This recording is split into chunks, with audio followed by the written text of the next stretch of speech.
Welcome, ladies and gentlemen, to this week's episode of the Bombercast. Hi, I'm again your host, Sponsor34, and Grizz. We'll start with the breaking news that's come out of Essendon tonight, and it's disappointing news, and that is Zach Merritt out for 8 weeks. On the back of yesterday's loss to Brisbane, that's not what we needed to end our weekend, is it? When it rains, it pours, eh? Look, if you're going to say there's one guy on the team that we just can't afford to get injured, it was him or Ridley. And, touch wood with Ridley. But, yeah, that's a shocker. That is...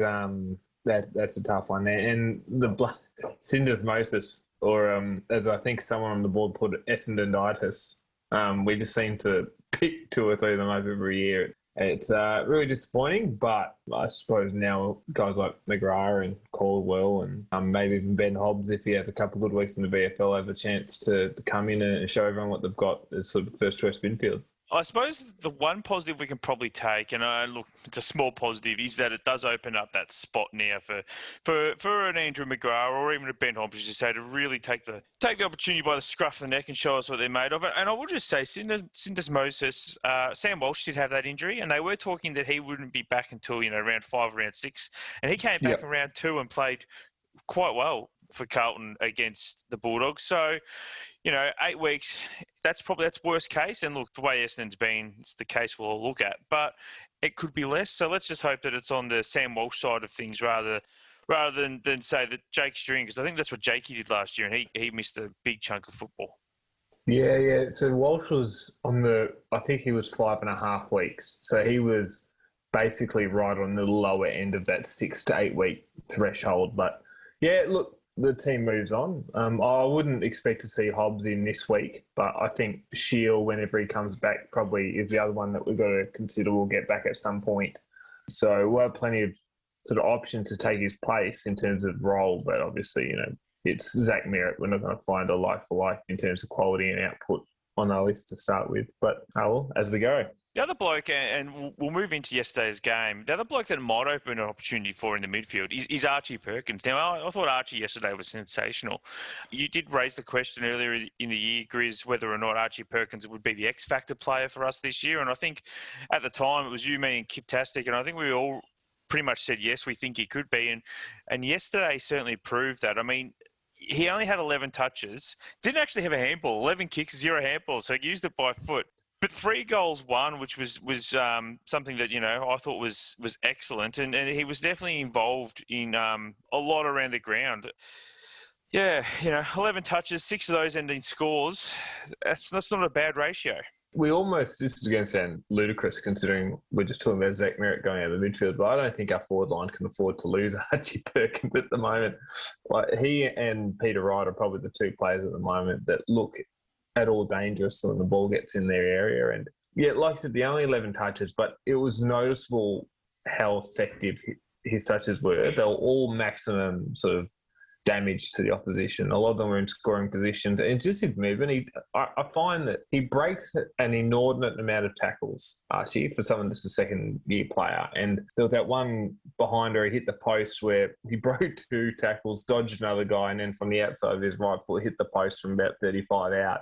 Just outstanding. And his movement in traffic is really good. I think we talked about X Factor. We were sort of talking about how he had to be our X Factor with Stringer missing the first game and Waller missing for the foreseeable future at the moment. But yeah, he's been outstanding. He was great on the weekend, and I think we can talk about the weekend more generally now. I thought yesterday was a much better effort than it was against Geelong in terms of sort of intensity and work rate.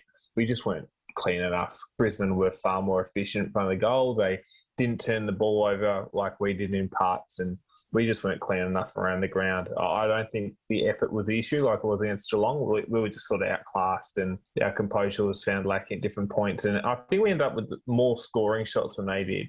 We kicked 10-15, they kicked 15-7. That's the game right there. Like I counted 4 easy missed shots. And when I say easy, I mean basically 40 metres out or less on less than a 45-degree angle. We had Archie, we had Devon, we had Andy McGrath and Aaron Francis and Nick Cox, all in the first half missed shots within that range. And if we hit, 3 of those, I think at one point we would have been 8-5 instead of 4-9 or something. It was just unbelievable. You're right. Yesterday's effort was there for most of the game. I thought it was a little bit disappointing when they got that run on, which we will touch on a little bit later. But by and large, the effort was much improved compared to Geelong. The desire to run back, as it were, and I actually thought that that started very early, obviously with Jake Stringer, and we knew that he would come out and play a pivotal role early. And Jakey was okay, I think. The best way to put him yesterday. He had 15 touches, kicked that goal, and looked good, really good early. But I don't think anyone could say that yesterday's improvement was down solely to Jake Stringer. I thought a lot of players stepped up. I thought Darcy Parish was one that definitely stepped up yesterday. We were pretty critical of him last week. He had a lot of late touches, had a lot of junk touches, as it was called. Yesterday he had 35 touches, but his metres gained was much better. So he had 689 metres gained and led us for that stat. So, that sort of player who we were calling for him to stand up this week and show a bit more leadership. And there was a stage there in that second quarter where, Archie Perkins went to basically there was a kick that Brisbane player marked, and Archie sort of went to take off, and Darcy pointed and said, "You have to take the mark." Because there's no one else. So he really got vocal at Archie. And that's the kind of thing you want to see from someone like Darcy Parish now, really being a leader on that ground. And the other bloke I thought that did really well early on, and unfortunately his chances obviously dissipated as our dominance sort of waned after that first quarter and a half. That was Peter Wright. His first half in particular was sensational yesterday and showed a lot more attack than he did the week prior. And I think one of the big reasons why was the inclusion of Aaron Francis, because the week before, now, Kane Baldwin in his first game, you can't criticise the bloke too much, but Geelong were very happy to run off Kane Baldwin last week. They were happy to leave him and go and double and triple team Peter Wright. And whether it's because Brisbane respected Aaron Francis more, or I actually think it's because Aaron Francis is, an AFL quality player and was in the right spots, in the dangerous spots. Brisbane weren't able to just run off and dominate like Geelong did against Baldwin. So I thought that just gave Wright a little bit more of a chance one-on-one rather than the group pack he had to try and mark over last week. Yeah, we'll have to agree to disagree on Francis. I sort of felt wanting for a lot of his game, and a lot of it's probably just his first game back for a while. But I thought, second half he was better than the first, but he was a bit of a non-factor. But you are correct in that he's just more of a threat that teams sort of won't zone off him as much as they might do to a Baldwin or say even a Guelphy or whatever playing forward. But I thought the reason Peter Wright was so dangerous was just so much more direct in that first quarter and a half of the game. We weren't sort of handballing back into traffic. We weren't, I suppose, just fluffing around with the ball. And you could see that the team was given instruction through the week to really link up and challenge teams going forward instead of sort of just dump kicking with any care. But it got to a point where we were sort of counterproductive with our handball. There were a couple of times, I think, Darcy Parish, you mentioned, he was sort of emblematic of our day. So he had 35 touches, which is really good, 15 contested possessions, which led the team. But he went at 35% disposal efficiency, which, I'm sorry, you get 35 touches, only 12 of your touches are effective disposals. You got to be better than that. So, yeah, he was sort of emblematic of our day, I think. Plenty of effort, plenty of work rate, got plenty of the ball. We just couldn't, sort of take care of it and use it efficiently. And I think when, as a team, we were making good decisions with ball in hand, we were hitting our hand passes, hitting our kicking, all of a sudden we're getting Peter Wright and Aaron Francis one-on-one contest, and they just look far more dangerous. So I think the intensity around the ball is so much better. I thought Sam Durham had a fantastic game. It's funny, he picked him up mid-season draft last year. He's so important, I think. He's already a better wingman than, say, Nick Cox is, just because he plays the position he has for a while. His effort is unconditional. There were times he was just throwing himself at 50-50 contests on the ground just to halve them. The tackle pressure was there. He's a good mark. He runs all day. I thought, he really showed up a couple of guys from last week on what it means to have sort of an AFL quality work rate. I thought he was really, really good. And the one guy I did want to mention just before we sort of wrap up, individual sort of reviews in the game, Jake Kelly, who did an outstanding job on Charlie Cameron. I thought Charlie got a lot of cheap touches from turnovers by us, but when he was sort of locked in one-on-one against Jake Kelly, more than did a job on him. I thought he sort of blanketed Charlie really well, and he's going to be a key part of our defence going forward, Jake Kelly, because he's not a huge sort of offensive threat, but he does a fantastic job one-on-one on his opponent. Yeah, you're right. Jake Kelly was very good yesterday. I think I posted that on the board at the time. I thought he's slotted into our back line nicely. Sorry, did you say Darcy Parish had 35% disposal efficiency? That's correct. No, he had 57 according to the AFL app. I can't believe it. Might have been 35% at one particular time. He might have beefed it up. But I was at the game and it flashed upon the thing at the start of the third quarter. Yeah, So at the start of the fourth quarter, he might have improved it towards the end. Beery, you might need to cut out the last 35 seconds. Keep that in there. We'll have to chat it. We'll have to slide correct because it is 57, which means he's 20 of his 35 were considered effective by that measure. And I think there's Ethan, if he's listening, can certainly post in a thread. I don't think disposal efficiency is a great indicator, personally, but that's each to each their own. The other thing I'll just raise just touching back on Aaron Francis. So yesterday, Peter Wright had 11 marks, so obviously led the way. Tom Cutler had 7, getting them across the the half back line, that sort of thing. But then Aaron Francis had 6 marks. I mean, look, I get that he didn't kick any goals, and he only kicked the 2 points, but again, it's his first game back. I think the bloke does get lost a little bit sometimes. And this isn't a crack at you, Grizz, though it's probably sounding a bit of a crack at you. But I just think sometimes the bloke's coming back. It's his first game. He was good early, took a couple of intercept marks, did a couple of nice pressure acts, was part of the reason we were sort of doing well with his running off the ball. I mean, I don't know. Are we expecting too much of the guy on his first game back? You clearly think that I'm probably a little bit biased towards him. Is that... No, I don't think you're biased. I don't know what relationship you have with Aaron Francis, but I think I'm at the point now with Aaron where he's, 7th year in the system, 6th year in the system.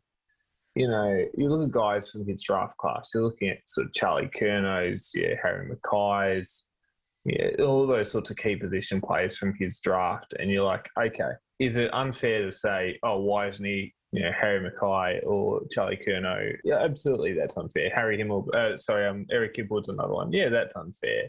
He hasn't had the sort of luck with injuries that Harry Mackay and Hipwood did towards the end of last year before Hipwood did his ACL, and he's had the mental health issues. So there's a whole bunch of extenuating circumstances there. But he sort of is what he is. I don't know what his upside is, right? So if we're going to say he's a 25-year-old guy, he might have 10% improvement in him. Is that a player we want to be going forward? Like, is he a nice complementary piece? Yes, but I'm not sure he's anything more than maybe a third tall at either end at this point. And I suppose to finish my thought, I think the expectations of Francis doesn't meet the reality. And he could be a handy player for the next 100 games as a third tall, and that's perfectly fine. But I just find that the gap between what people expect of him, what he is, and what he can produce, and what we get at quarters of the time just varies too much. But I've had this argument with a couple of people on the board. He has to play because the young guys aren't ready, and we don't. Michael Hurley's out, Hooker's retired. We don't have the other veteran options there. So he's obviously the best option we have going forward at the moment. My question around Aaron is he the best guy going forward 2 to 3 years from now? I'm not entirely sure. Look, we'll move on, but I will just say the problem we've got, I think, is people are comparing him to the Harry Mackays and Eric Hipwoods, which you did acknowledge, he hasn't had the same run. But the other difference between him and them is they are over 200 centimetres. Like a lot of the key positions these days are 200 plus centimetres. He's only 192. So, if he goes on them, he's given away. Charlie Curnow's only 191. I would put Charlie Curnow and Aaron Francis in a similar boat of, well, what have we got Charlie Curnow? He's been missing for 2 years because of a chronic knee issue. I would put him in. I know Carlton supporters love Charlie Curnow, but I would look at him and go, he's no more of a guaranteed product than sort of Aaron Francis. I know I just mentioned him as a promising guy from Aaron's draft, but I probably more meant Hipwood and Mackay. Look, he's a capable AFL player. Is forward his best position? I don't think so. I think his best position is in defence. He's our best option forward at the moment, which isn't a slight on him. It's just the reality. Yeah, I don't know. Look, I'm not calling for him to get dropped or anything. I was sort of underwhelmed with his performance, which, considering, like I said, it's his first game back, I'm not going to die on that hill. if that makes sense. Like, he could well kick 4 goals next week and I'm eating my words and everyone's happy. I just found the stat. It was 35% disposal efficiency in the first half for Darcy Parish. That's where I got that number from. But he obviously improved in the second half. I mean, the other thing with Charlie Curnow is he does have, the Coleman medalist running around. So sure, that's the other good point. And a much better midfield than we do. Absolutely. I think some people might push back and say, for instance, Parish and Merritt, I would say Carlton's midfield with Walsh and Cripps and now Kennedy. And you look at all they're stacked in the midfield, Carlton. They're sort of built the long way and it's starting to come to roost now. They're very much a sleeping giant, unfortunately for us. Well, we've probably banged on about Aaron for enough, so we'll move on. And I do want to talk about our coaching. So I'm a big fan of Truck. For some reason now, there's people on the board who I think somebody posted, what's Alistair Clarkson up to? All the bloke's in his second year in a side that is still developing. So let's not read too much into the fact that people are already calling for his head, which I think we both agree is an absurd take already. Is that a fair comment, Grizz? We both think yeah. I've had this argument with a couple of people on the board today, and it's still in my head. Look, I'm sure you have a couple of finer coaching queries coming up, but there's a difference between having a sort of questioning coaching move and just declaring him incompetent. And I feel like we just sort of, that pendulum swings too quickly. But continue your thought. The first thing I want to talk about is selection. Now, I'll be honest, straight up, I hate the idea that Tex Wanganeen's first game was a sub. I think it's just agreed. I think it's a very poor decision. And look, it may come down to our match committee or whatever you want, but at the end of the day, I think that lies with Truck, and I'm pretty disappointed that happened. I also look at selections of Durham, who I thought was very well, as you said, against Brisbane. So why wasn't he in there against Geelong? I mean, I don't understand that. He, to me, is the kind of hard-nut wingman that we would crying out for against Geelong. He came in, he did his job against Brisbane. Chuck can't have missed him in the preseason. He clearly had it. Ben Hobbs is another one. I don't understand why we're persisting with Braden Ham when you've got someone like Hobbs who can come into that midfield and offer us something a little bit different. Nick Cox is a wingman.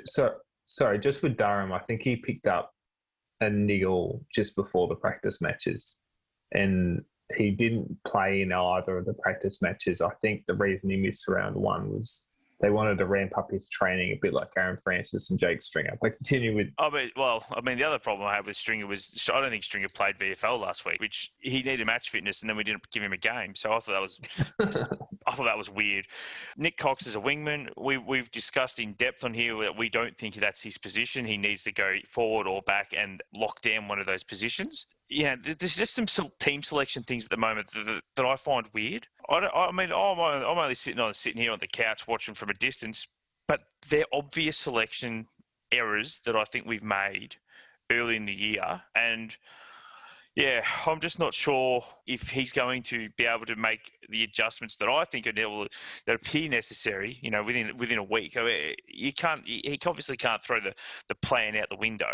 But again, Heppel on a wing, it's an odd one because he's clearly lost a yard of pace. He's clearly not up to a wing spot anymore. So yeah, there's some questions I think about selections at the moment. We talked about Nick Cox. I think the speed of Brisbane's forward line, when you look at guys like Charlie Cameron and Link McCarthy and Nakai Cockatoo, I think the Truck was probably just worried about Hep's foot speed being caught out there, which is fine, but I don't think putting him on a wing is going to help the foot speed part of things. I've said on the board today, I think Cox needs to go and take Heppel's spot in the midfield, and Cox needs to take Heppel's spot in defence, and Heppel needs to go in and play the David Myers space carving midfield role and just be an accountable sort of, Cameron Ling couldn't run very fast, but he was a hell of an accountable mid that could carve out space in a contest. That's what I think Heppel's probably role is for the next 12 to 18 months if he's going to stick around. But I wanted to have this greater selection discussion with you just quickly. Like, for example, Ben Hobbs. If you're going to ask me, okay, would you rather Ben Hobbs play in the team as a small forward, or would you rather him play, 90% game time as a first choice rotation mid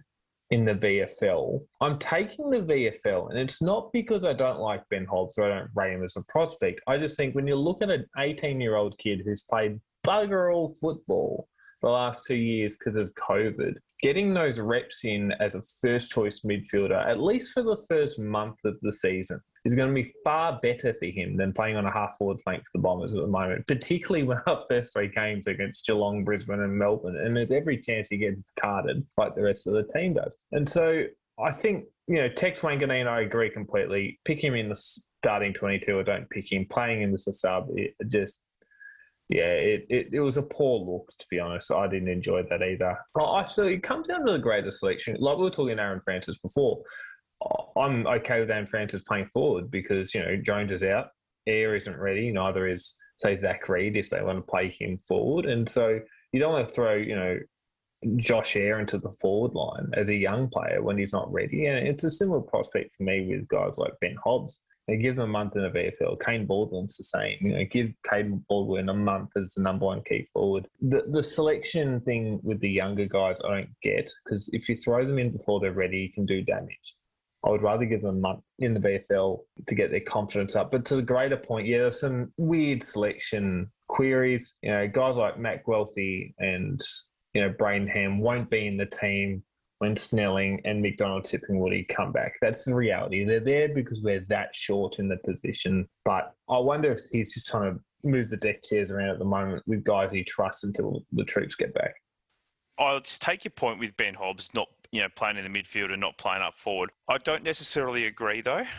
I do like the idea of exposing him to the AFL level, now, because I think putting him on a half forward flank isn't the worst idea because he can still get up around the ball and play that outside the contest like Ham is trying to do, and I don't think he's doing very well. And the other bloke I think that has a strong case for play them at AFL regardless. Darcy Parish, we did play him as a forward a lot, and he's now, I think, part of the reason he's such a good midfielder is he did get up to the speed of the game. And I think we took too long to move him into that midfield position.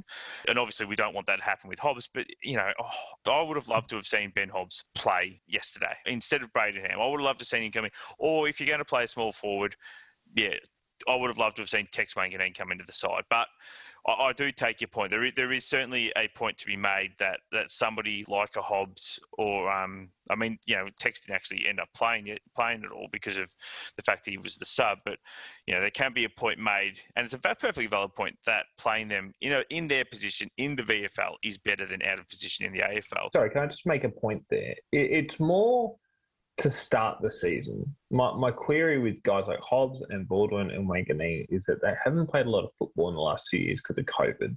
To throw them straight into AFL is dicey for me. If you give them even just like Zach Merritt's out for 6 to 8 weeks, give Hobbs 2 more weeks at VFL level, then bring him in and throw him in a midfield and maybe move McGrath to half back if the midfield isn't functioning well enough for this. Does it make sense? Like, what's the rush to bring them in right now as opposed to 3 or 4 weeks when they're better conditioned sort of players after not playing for 2 years? That's more my query. No, if we get to the end of this year and Wanganeen, Hobbs, Eyre, Baldwin haven't played at least 5 to 6 games each, maybe not Eyre, but Hobbs, Wanganeen and Baldwin haven't played 5 to 6 games each, it's a wasted year. I totally agree in that regard.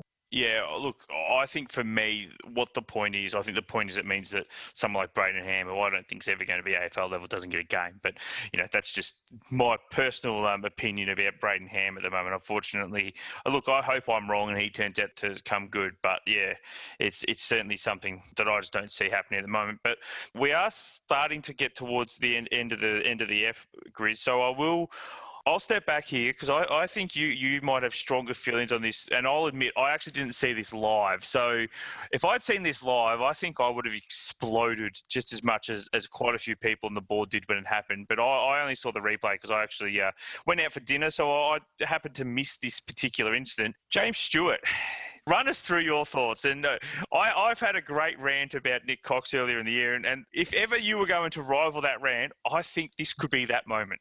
I was more heated about it yesterday than I am today. I'm pretty circumspect about it. All I say is I went with my dear wife who knows very little about football, and she watched it with me live at the game, and she turned to me and says, They're not meant to do that, are they? And that should tell you all that you need. Yeah, it was one of the biggest sort of brain farts I've ever seen from an AFL footballer. Just the ball, he couldn't have. It was almost, he was so close to the ball, it would have been harder to miss it than it would have been to tap it through. It was that unbelievable to watch it live. And he's waving his hands in the air going, "Oh, I touched it." It's like, mate, you should have knocked the thing into the third row. Like, there's no excuse. But my big, and I won't rant about it, but I will be really firm in that, if we're going to talk about standards, we're going to talk about intensity, we're going to talk about attention to detail, all these quips that were being thrown during preseason by the club, that can't stand. I'm not on the it's a droppable offence bandwagon, partly because I don't know what key defensive depth we have behind James Stewart if we were to drop him. But that was so bad. I couldn't actually put into words at the time other than say that's, if you've got any sort of standards, that's the first thing you'll see on the game review tomorrow morning if you're an Essendon player is that's the sort of stuff that invites people to ask the question. When fans, trot out they don't care enough or it doesn't mean anything to them. And the media got that line out and I generally just roll my eyes because it's absolutely ludicrous that these guys, go to the nth degree they do to prepare for a football game and don't care about the outcome. But it's those sort of acts that, invite that sort of speculation. Just complete nonchalance. It was rubbish. It was horrendous. And if we had more key defensive depth and Zachary was healthy, I'd just about drop him for it, but we don't. So, yeah, it was sort of emblematic of our day. Did all the good stuff, got his opponent under the ball, was in a position to touch it through and just...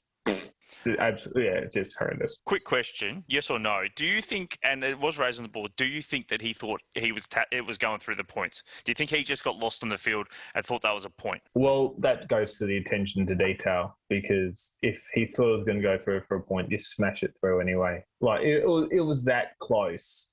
Like, if he thought it was going to go through, you just, like, the good teams make sure of that. And people go, oh, well, how often does that happen? It never happens to a Geelong. It never happens to a Brisbane. It never happens to a Melbourne because they're too disciplined to allow that to happen. I don't know.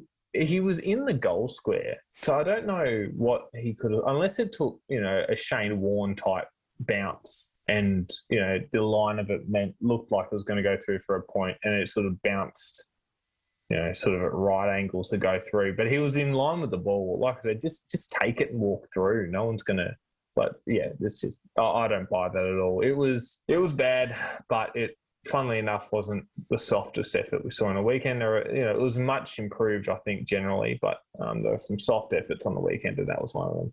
Fun fact, it's actually not the first. If he did think it was going through for the points and made a mistake, it's actually not the first time something like that has happened to Essendon. It actually cost us the 1948 premiership when we kicked 7-27, and one of those was Bill Brittingham, who was our full forward at the time, actually ran the ball to the goal line, slammed it through, only to be told he actually kicked it through the points, not the actual. Malcolm Blight did that too, didn't he? Malcolm Blight did that for the Kangaroos. Most likely, but it just sprung my memory yesterday when I saw that. My first thought was, geez, that's happened to us before in a grand final. But we are, as I said, we are starting to really run out of time now. So we'll quickly touch on the Melbourne game. We absolutely have to have I don't care who it is, but somebody has to run with Christian Petrarca or he'll have 40 touches again and kick multiple goals. Somebody has to run with him. I know we don't play a defensive midfielder as we saw with Lachie Neale, ran right and nobody went near him. You can't do that against Melbourne. Someone has to go to Petrarca. Yeah, no, that's I don't believe in a hard tag, and particularly with the way Melbourne play as they set up a zone behind the ball, it can be really hard to stick a hard tag and sort of maintain your structures elsewhere. But certainly at clearance, I'll be quick about this. Against the Gold Coast last night, he won a clearance, got the handball, and then sprinted forward from the half bank flank where the clearance was, and got the ball back basically 40 metres out directly in front. He just power ran and beat everyone. You've got to have someone to go with him from the stoppage or he's going to just destroy you everywhere over the ground. I think the key to beating Melbourne, as always, is two things. It's at least halving the contest in clearances. They're such a strong clearance team. And we've just got to be so careful getting the ball inside 50 because if they intercept it, they're gone. Yeah, look, the other contest I'm looking forward to is Draper against Gawn, because I've said before, Gawn is the prototype for Draper to reach. So I certainly hope that we'll see Draper not break even. Gawn will still obviously beat him, but I do hope we see Draper at least take it up to Gawn for large parts of the game. The only other thing I'll mention about this one, Grizz, is the changes. So for me, the changes I think are fairly straightforward. I'd have Zach Merritt out for Dylan Shield. I would have Braden Ham out for Tex Wanganeen.